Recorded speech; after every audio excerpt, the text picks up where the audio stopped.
Thank you for joining me for the Daily Bread Bible study. We are looking at day 34 for Leviticus chapters 19 through 21.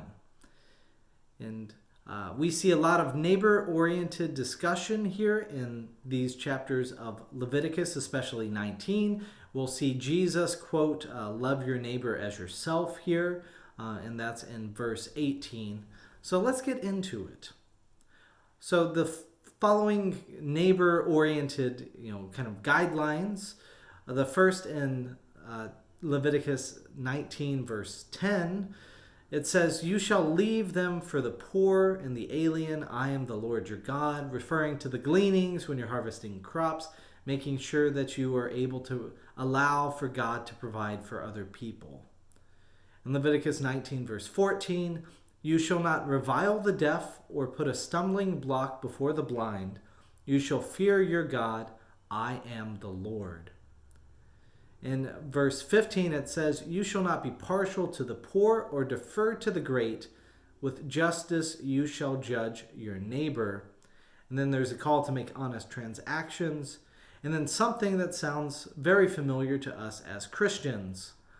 "You shall not take vengeance or bear a grudge against any of your people, but you shall love your neighbor as yourself. I am the Lord." And so all of these things are things that Jesus cares a lot about greatly. The ability to take care of other people, to provide for those who are vulnerable in your community, including those who are deaf or are blind. These are just good practices to make sure that you're actively trying to take care of your neighborhood and be kind and generous to the people God has placed in your life. This also includes the people who are not a part of your neighborhood as well too.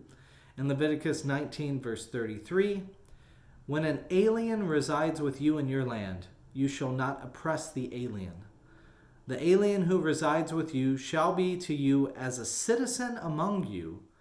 You shall love the alien as yourself, for you were aliens in the land of Egypt. I am the Lord your God." So another word that could be used here is stranger.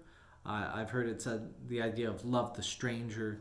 So even beyond the people that you have a relationship with, it's the people who God puts in your life across your path in a given day. Those are the people you are called to love as well. That fits very well for Jesus in the gospel when he responds in Luke, "And who is my neighbor?" He gives the Good Samaritan story. Anyways, back in Leviticus, we see questions about mules and mixed things. In Leviticus 19, verse 19, right after "love your neighbor as yourself," it says, "You shall keep my statutes. You shall not let your animals breed with a different kind. You shall not sow your field with two kinds of seed, nor shall you put on a garment to make two different materials." And so all of these prohibitions against mixing things, which is kind of strange in some sense because a mule is just a hybrid of a donkey and a horse. And so isn't that kind of against the heart of what's going on here? Anyways, I don't quite understand exactly what they're doing here, but that's what it says. And here there are talking about some temporary forbidden fruits when you go into a new area that you don't know if they might be harmful to you. So the idea is that for the first 3 years of finding a new fruit or a new source of food, that they will be forbidden to you. No one is to eat them in order to make sure that you don't have some harm that comes upon you through eating them. The 4th year is holy to the Lord, and then the 5th year you can eat of the fruit that their yield may be increased for you. Moving on to chapter 20, there's outlawing use of mediums and wizards, verse 6 and verse 27, which in a lot of ways are forms of idolatry.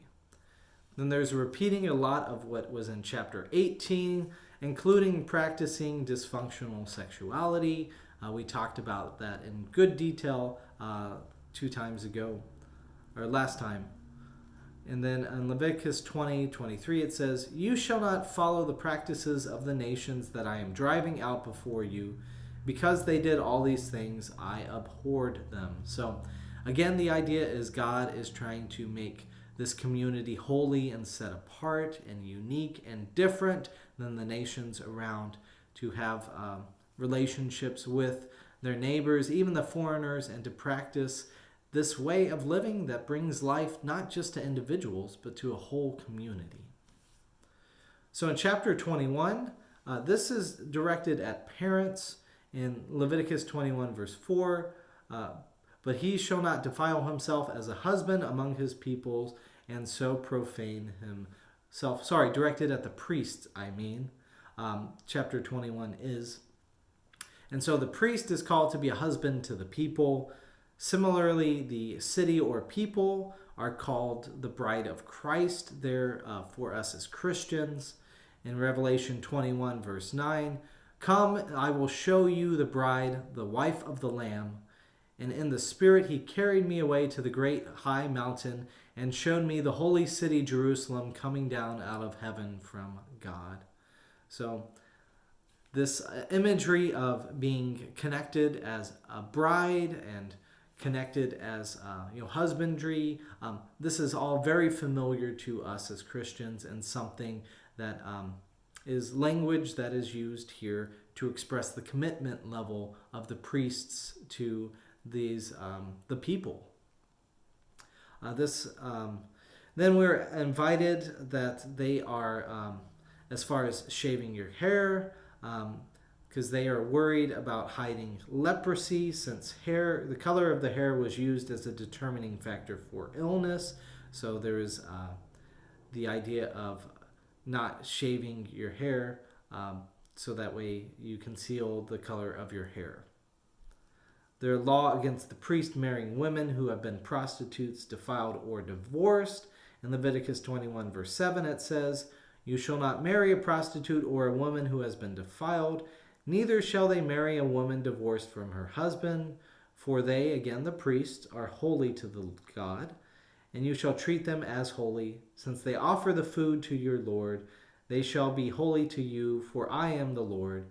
I who sanctify you am holy."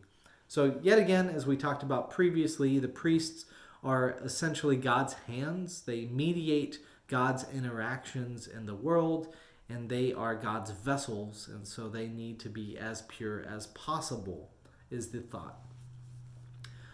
This also is repeated in Ezekiel 44, verse 22. They, again, the Levitical priests, namely the descendants of Zadok, "shall not marry a widow or a divorced woman, but only a virgin of the stock of the house of Israel, or a widow who is the widow of a priest." So, anyways, there's all sorts of boundaries around relationships for the priests.